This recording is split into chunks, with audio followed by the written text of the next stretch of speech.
Okay, there we go. Evening everyone, welcome to another live stream here in Spud headquarters. I'm Gary from Big Spud. Nice to see you all out there. Waving hello. Just rearranging all my windows so I can see everything, make sure I can see you all. For those of you that pop in.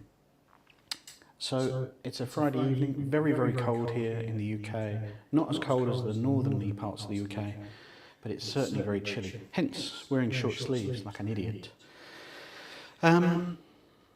Interesting live stream we've got for you tonight. It's simply a Christmas pudding. It's Stir Up Sunday on Sunday, 2 days' time as I talk to you. That's traditionally the time when people will stir up their mixtures. But I'm busy Sunday, so I've got to stir up Friday. We're doing it today. This is a recipe that I did last year for the first time. There's a link in the description for the whole video version of this. So this is just an excuse to hang out with some guys, some of you guys, and say hello. I hope all the audio is working. If you're out there, give me a wave and say hi, so I can make sure that you're actually hearing any of this. But yeah, it's a recipe I've already got and published all the details on my website for this hidden orange Christmas pudding. The recipe I put on my website, again, link is in the description of this video, so you can find it nice and easily. And it is the Heston Blumenthal hidden orange Christmas pudding. For those of you that don't know, or maybe you do and you've forgotten, back in 2010 there was quite a fuss when Heston Blumenthal, in conjunction with Waitrose, released the hidden orange Christmas pudding. It was a Christmas pudding with an orange inside. I mean, whoopee-doo. No. But it drove people mad. It was one of those things that just caught the zeitgeist, and suddenly everyone was like, oh my God, I've got to have an orange Christmas pudding. It was the hot thing. It was on eBay for like 150 quid to go and get one. I was lucky enough to have a relationship with Waitrose PR at the time, and they managed to send me one. We had one that Christmas. It was really good. It managed to be the familiarity of Christmas pudding, but with the lightness and freshness that you get from having orange in it, along with some of the other ingredients. And this is exactly what we're looking at here. And that's what I took inspiration from. A recipe was never formally published that I could find for this Christmas pudding. It was just one of those things. There were videos produced about the industrial process, which doesn't tell you a lot, and I managed to find some of the packaging, and looking at the ingredients on the packaging, I could see that it was the sort of things that were in it. So I've gathered a whole load of ingredients that I've got over here, and I'll take you through as I combine it in. So very informal, very cosy chat, just to say hi while I'm mixing up the Christmas pudding. The downside to this sort of video, and this happened in my last video where we made mashed potato, is you guys won't see the final result here tonight, because you'll combine the pudding ingredients, pop them in our basin, and then it takes about 7 hours to cook. So you're probably not going to be around. I don't think I'm going to live stream the pudding on the simmer for 7 hours. In fact, I've decided no, we will not be doing that tonight. But I will, of course, post a picture on the community page of this channel later on, probably tomorrow at this rate, because obviously that will be finishing in the wee hours of tomorrow morning. So let's start combining our ingredients. It's one of those where you've got dry ingredients, you've got wet ingredients. We'll go for it from there. Right, okay. I've got my recipe up in another screen. I've got a little bowl. I got all my bowls out just in case. Excuse me while I flick around the screens and just double check everyone can see everything. Lovely. Right. Let's get to it. So, to start off, I'm going to combine all the dry ingredients. So, we're going to start with suet. Oh, I need scales.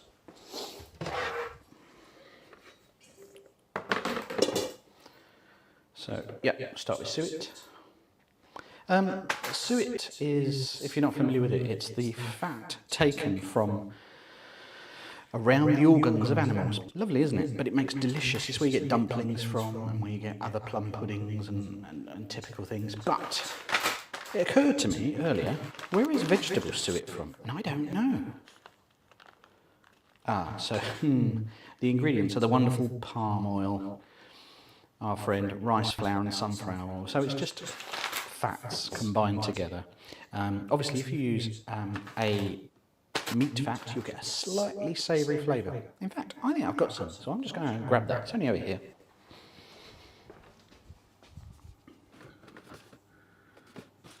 Bit of suet.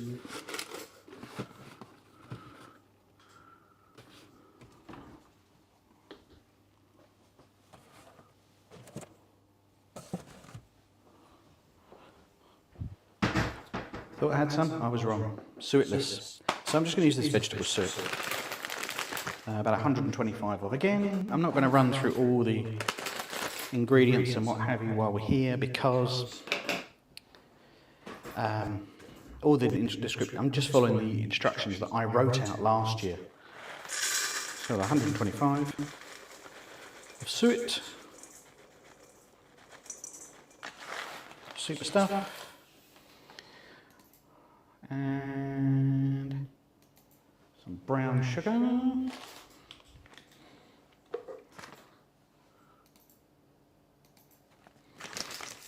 250.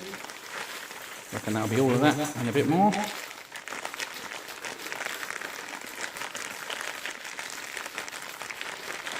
Yeah, lots more.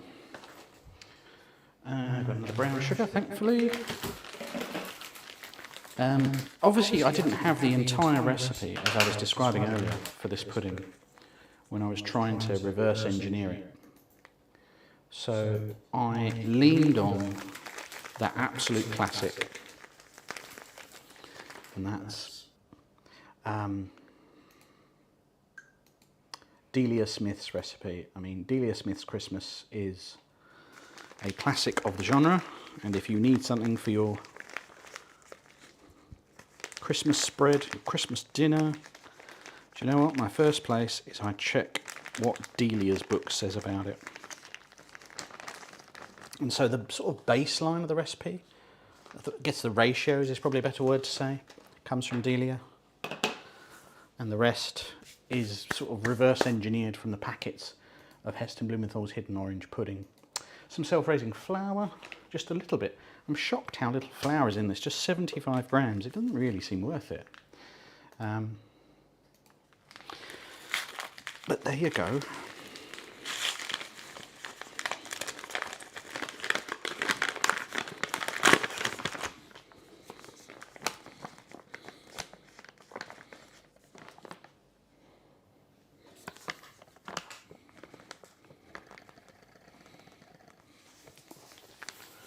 Got a bit excited there.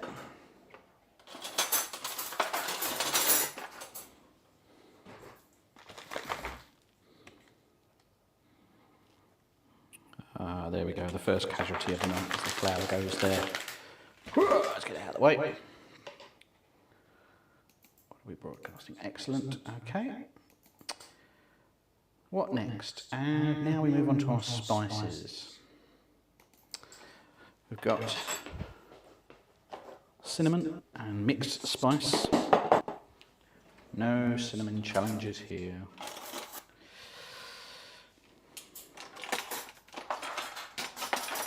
Can't be bothered to find my 1/4 teaspoon measure, so I'm going to use 1/2 teaspoon measure. A little bit of cinnamon.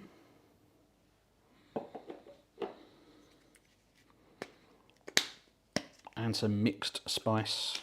Tesco's mixed spice apparently is cinnamon, coriander, so more cinnamon, nutmeg, clove, pimento, ginger.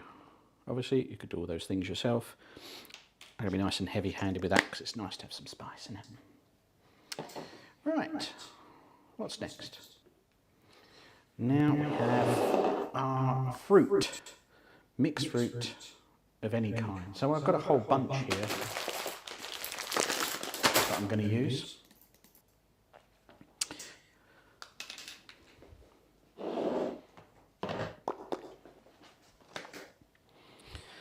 So I've got just a standard bag of Tesco mixed fruit. I've also got a bag of, let's check you can see that all right, cranberries and blueberries from Grape Tree. I love to pop to Grape Tree every so often and just have a rummage, get some things to put in the cupboard. Really good stuff to store. Making a mess, get out of the way. Okay, so mixed dried fruit, currant, cherries. Okay, so I think I'm going to do 200 of the cranberries and blueberries.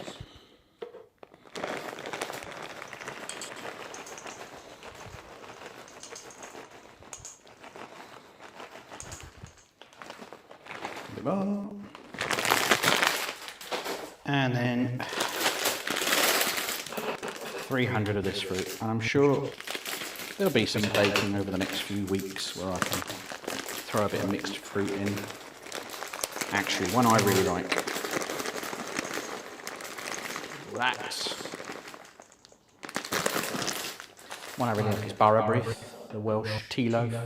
Essentially, you just soaked mixed tea in loads of sugar, mixed fruit in very strong tea and sugar. Steep that for hours. Add eggs and flour and probably butter. Bake it in a loaf tin. It's fantastic. Highly, highly recommend.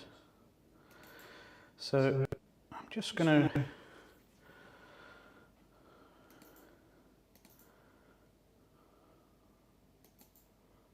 add something to the chat for a minute. Give me one sec.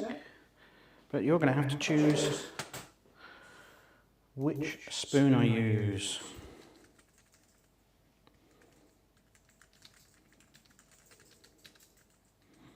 Got a selection of wooden spoons over here. I've got plain one, a Twitter branded one. It's weird, isn't it? A Chewbacca one, and a Princess Leia.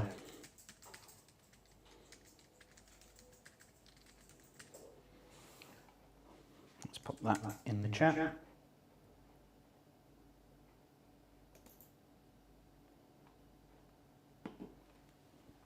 You can enjoy yourself with that for a minute. So I've got my mixed fruit in there, and we'll look at that in a moment. So we've got that in. Now we're going to add some nuts and peel. So let's put the nuts in, some mixed nuts, 25 gram mixed nuts. If you're in chat and having a watch, please say hi. Nice to know you're out there. Just a sprinkle of nuts in there. I've actually put double the amount of nuts in there. Sue me. Mixed peel, I love this stuff. This stuff where you, it's just oranges and lemons, all blended together. Candied. There's 25 of that, let's check. Oh, 50. 50 of mixed peel, okay, round it up.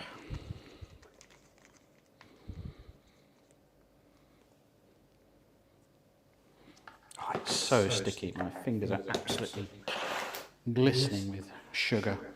Excuse me. I'll just dry my hands. Okay, what's next? Cherries. Now, I did get boring old glacé cherries that you put in cakes in the 70s. But I then remembered I had something else in the cupboard, and that was M&S cherries in kirsch. I made a like a Black Forest roll from Jamie Oliver's new book. It's fantastic. But I didn't need all the cherries in kirsch, and they're so good. I had to stop myself eating them because they're just a bit wicked, frankly. So I'm going to add some of these cherries that are dribbling in booze, because this is a very boozy type recipe. It's a clean spoon, I think.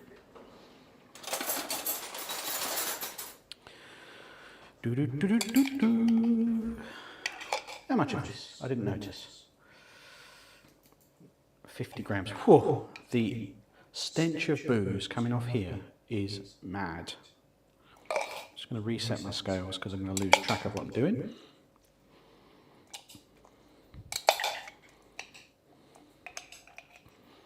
I reckon in the cooking process, these already steeped cherries are just going to disintegrate into nothing. And I get to do this. God, that's good. M&S cherries and kish, about £7 a jar, but don't just sit there and eat it, you know. It's very tempting. And yeah. Okay, so there's all the more or less dry ingredients. I'm going to start adding. I need to start combining them, but I need you guys to vote on the poll before I can do that. So let's show you what that looks like. Put the S8 live. Give you a few more seconds. You can see my wonderful spoon collection. That's it's my plain one, which I've had forever. One branded Twitter. You see that says @TwitterFood. So I went to an event at Twitter headquarters a very long time ago, 2012, 2013, and they gave us all Twitter branded wooden spoons. Joe Wicks was there. We've got the Chewbacca. Bring me to shot. The Chewbacca, a classic. And we've got the Princess Leia, which is the only one that's got a vote. And if I get no more votes in the next minute, that's the one I'm going to use. It's got a hole in it, which might be a problem, but I wanted 4 options, to be blunt. So we've had Princess Leia vote. So I think we've got to go with it. I reserve the right to change spoons if it all goes through the hole. So let's get stirring. Just distributing all the fruit is all we're doing at the moment. Simple little mix up. Simple little mix up. Oh, I can see that's going to be such a pain to clean that hole out. Whoever voted for Princess Leia, you saw a job coming for me, didn't you? Never mind. Okay. Right. Let's get the rest of my ingredients. So wet ingredients now. Okay, let's just pop it back on the scales. Go back to me and on me now, Clive. Can't resist it. Can't resist it. Check the camera's displaying okay. Lovely. Good. I'm going to put some cider in, and I'm going to use this Thatcher's Orange cider. A dangerously good cider. If you like a sweet drink, I do like a sweet drink. So it's only 4%, but it's going to obviously emphasise the orange flavour we've got going on in this pudding. What's showing at the moment? So let's switch us over. To that one. You'll be able to see what's going on. Right, add the cider.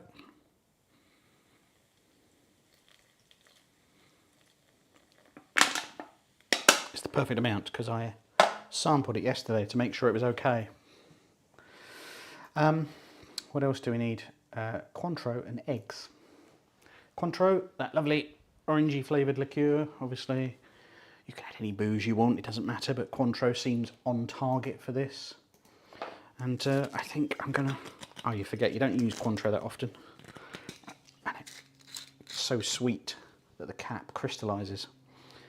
So we're gonna have 4 of those. 2, 3, 4. Very scientific, this recipe, don't get it wrong.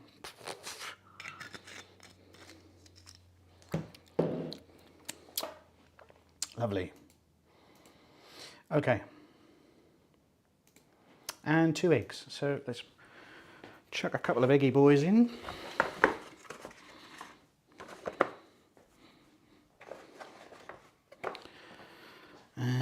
want somewhere to put them when they're done. Let's grab this bowl over here.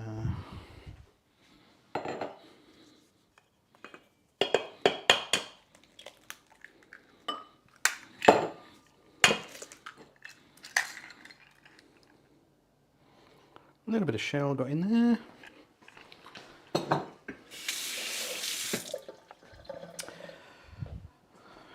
So there we go. Anybody else stirring up this weekend? Making their own Christmas puddings? Or do we just get them from the shop these days? I can heartily confess, I don't usually make a Christmas pudding. In fact, can I remember making one before last year? I don't think I ever did. I don't think I made one until last year. And fellow YouTube lovely person, Bake Across Europe, we decided to challenge each other to make Christmas puddings. She made an incredibly traditional Eliza Acton one. And I made a very untraditional Heston Blumenthal one. So I'm just giving this a good stir because there'll be pockets of dry flour in there. Just stuck in there. I just need to break it all up and make sure everything is moist. There's no dry flour pockets. Because when it cooks, the flour pocket will kind of disintegrate and it will just leave a hole in the pudding and it won't be what you want.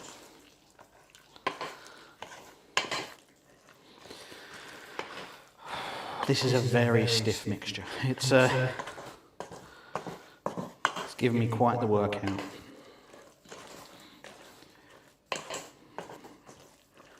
John Herbert, was that you made me use the layer wooden spoon? I know what you're like. Egots. Now, what are we looking at? Are you looking at the bowl? Let's show you the bowl. So that's where we are right now.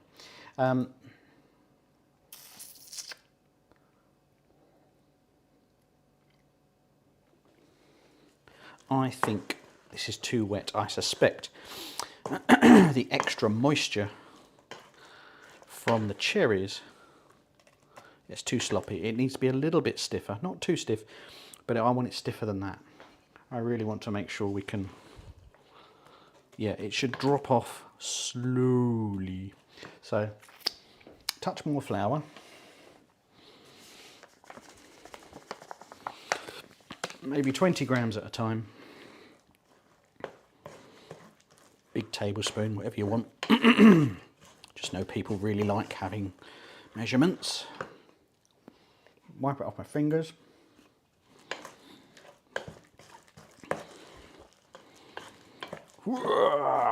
Still getting a thorough workout.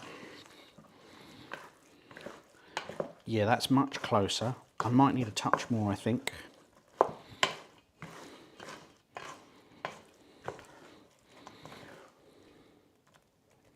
Not bad, really, really close. Same again, and I think we'll be there.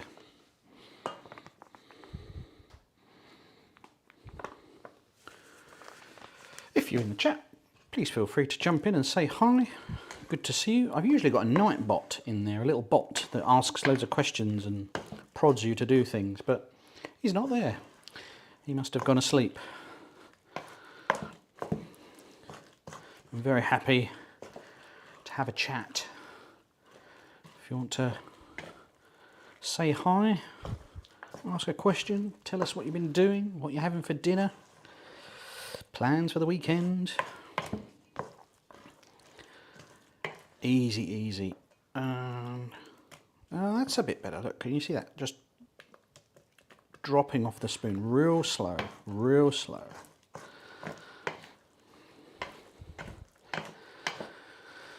Whew. Yeah.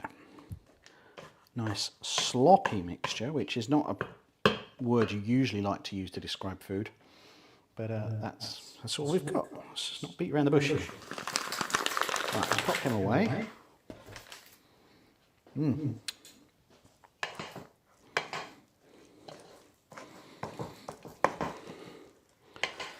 we're going to be cooking it for like 7 hours, so we've got plenty of time to drive off that moisture. Lovely, lovely. Just a quick health check of the stream, make sure everything's behaving itself. Yep, good, good, good. Super stuff.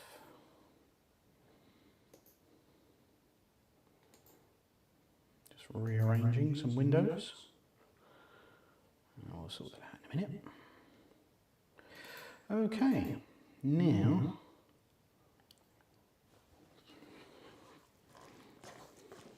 I'm changing my mind. Fraction more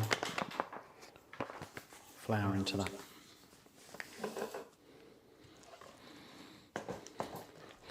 Just as I saw it settle, I thought, nah, it just needs a touch more. Just a touch more. There we go, there we go. I'm feeling happier about that. That's better. That's what we want. A nice dense mixture. Because after you've had a giant roast dinner with all the trimmings, you want a really heavy dessert, don't you? Yes. This is just the way it is. Oh, more sticky stuff I've got to clean up. There we go, shot of that. Wunderbar. Okay, on to the pudding basin itself. Let's grab the pudding basin. String, we'll need that in a minute. Excuse me. Right, just going to grease this all over.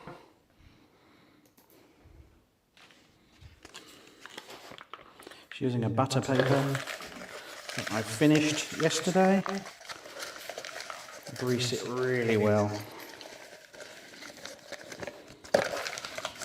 Absolutely smother it in butter.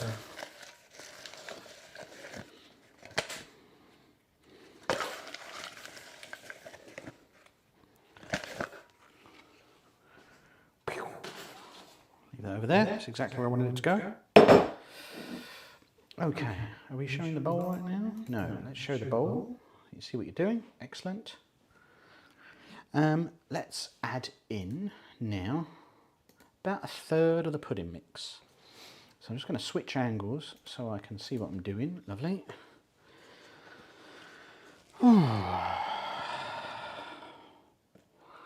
Wallop.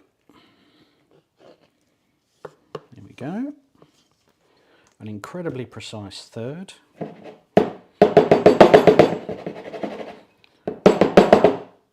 Hello.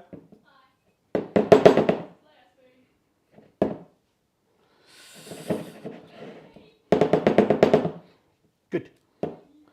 Apologies for the noise there, just tapping out the air bubbles.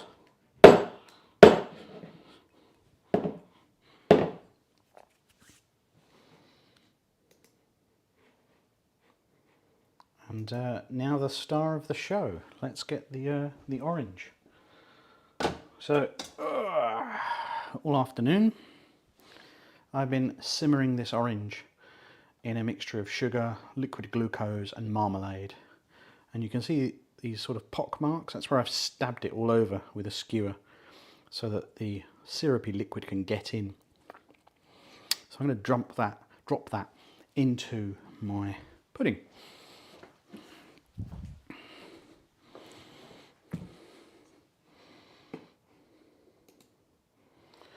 The orange itself, just find the right implement for that. I've got an idea, hang on.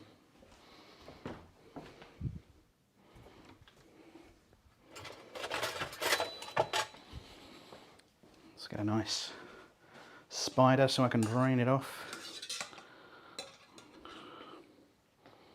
Just leaving that to drain off for a second. So this orange will be kind of crystallized inside, candied, I suppose, what we're looking for. I seem to recall that for the factory that they do, for the commercial version, they do this for 6 weeks. I don't really have 6 weeks to do this. Okay, I'm going to drop him in nicely now. Clean my fingers. Right, and now pack the rest of the pudding mix around. I reckon we might have a fraction too much. That's okay, I've got a very large orange today actually. But I don't think anybody feels shortchanged.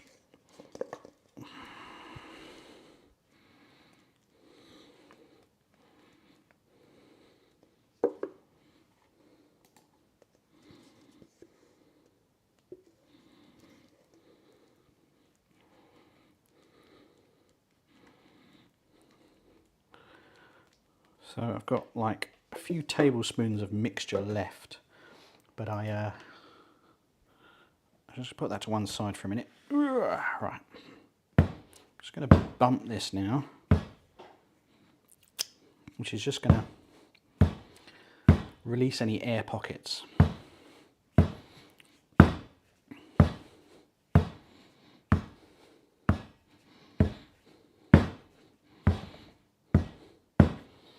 That wobbled then, that nearly fell over and we're going to go all over the counter and all over the laptop that controls this whole live stream. That would have been fun, wouldn't it? Oh well.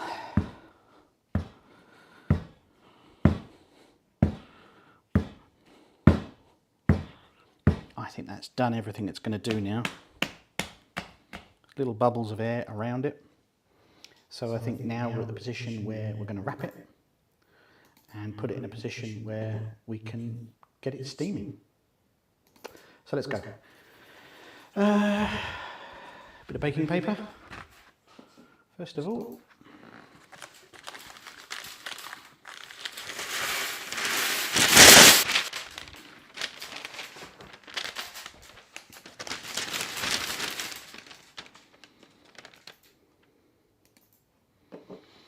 Let's move this bowl out of the way. I realise it's in the way of everything. That's better.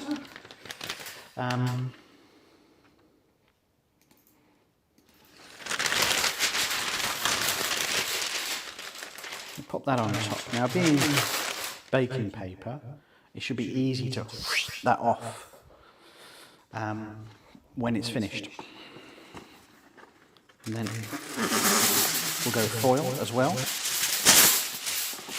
to really protect it.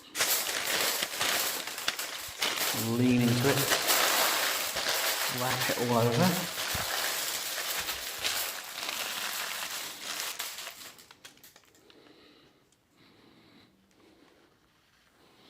I'm going to tie around it with string.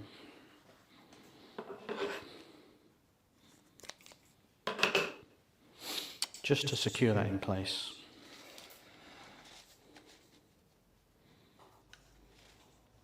There is a blob of mixture down there and I want to get it because if I don't, I might drop the string in it and it's going to make tying it really difficult. That's better. Get rid of that. Just tying it around now.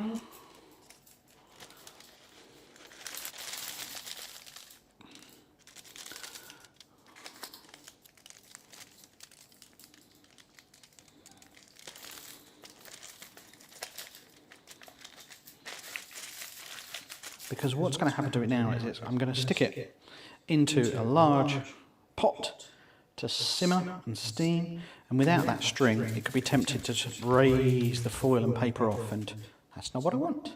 So let's get my large pot.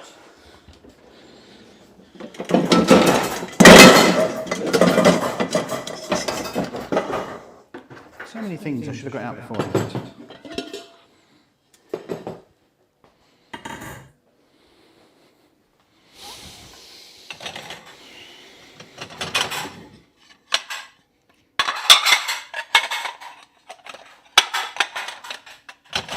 I'll explain what I'm doing in a second, one sec.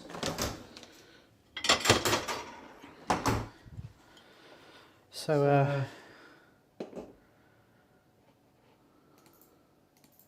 just going to put a plate at the bottom of this.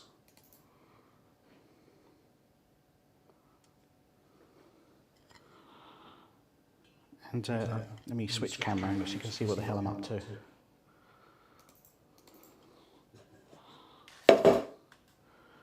There we go. So I'm putting a plate at the bottom. A plate I don't care about, I should add. A cheap one from Tesco. I'm going to sit the pudding on top, and that plate there just stops the base coming into contact with the base of the pan and then burning at the bottom. It just provides that layer of protection. What it does mean is it makes a rattling noise for ages. Oh, let's drop that in. You can see there, fits nicely. And I'm going to take this over to the sink. So there's an exciting bit of footage for you to watch. Pick that up. So I'm sorry I'm just off camera, but I am filling up that pot with water. Hope none of you need the loo right now.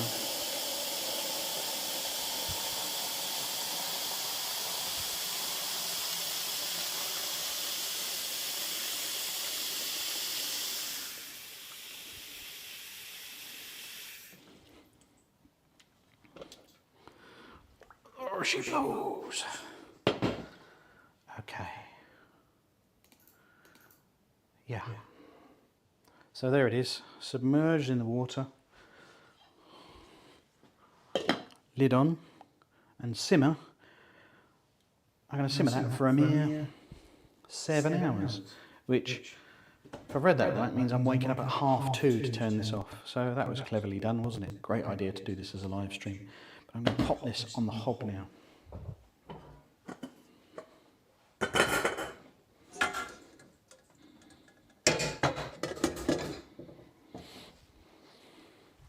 If for some reason you attempt this Christmas pudding, put that on full whack till it hits the simmer. If for some reason you attempt this Christmas pudding, please don't throw that syrup water down the sink. It will clog up your drains. Put it in your green recycling or kitchen waste, food waste if you've got that. That's the best way to do it by far. You do not want that clogging up your sink. That crystallised water, that syrup, got shiny on my head. It's going to set hard and not be fun. And you don't need a plumber call out this time of year, do you? So, my pudding is now onto steam behind me. Just over yonder. The plate on the bottom there is forming a little pocket of heat so that it's boiling under there already. So it's actually going to come up to the heat really quickly. And then, as I say, I'm going to simmer that for 7 hours. Then I'll let it relax in the basin for probably another couple of hours. And then turn it out. And then we'll have our Christmas pudding.